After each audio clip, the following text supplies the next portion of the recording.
Alors, passons à un autre sujet et à une jurisprudence qui contraint notre pays à se conformer à une directive européenne. On parle de l'acquisition des congés payés pendant des arrêts maladie. Et là aussi, les conséquences peuvent être très importantes pour les entreprises. Alors, de quoi s'agissait-il ?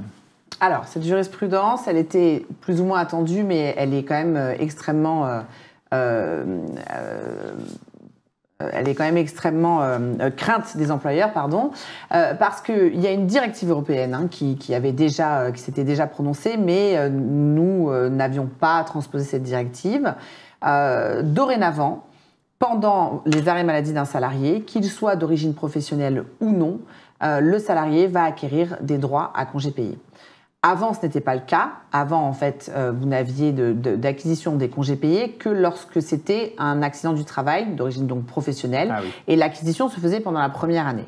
Okay. Là, la jurisprudence vous dit qu'il n'y a pas de raison de sanctionner un salarié malade puisqu'il n'est pas responsable de cette situation.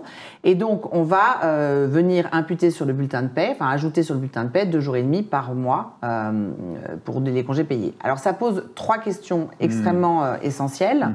D'abord, la temporalité de cette mesure. Parce que l'arrêt de la Cour de cassation, je ne sais pas si tu le sais, Lionel, mais il est rétroactif.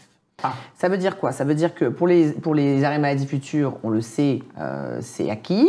Pour les arrêts maladie en cours, du coup, la jurisprudence s'applique. Ouais. Et pour les arrêts passés, la jurisprudence doit s'appliquer. Tous les arrêts passés. Tous les arrêts passés.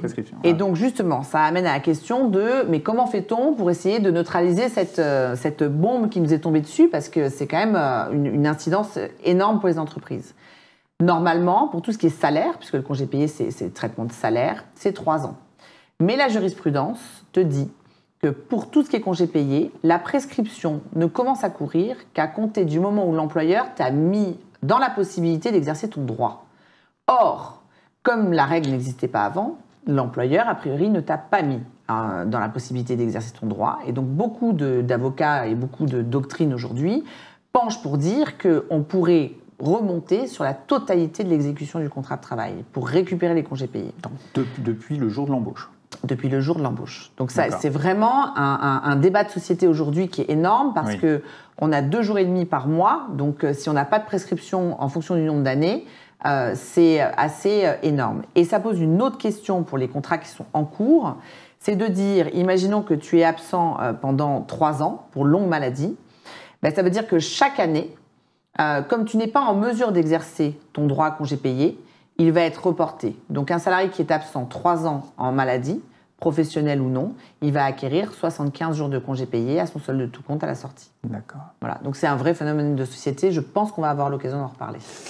Très clairement. Merci beaucoup, Héloïse, pour ce tour d'horizon de l'actu réglementaire.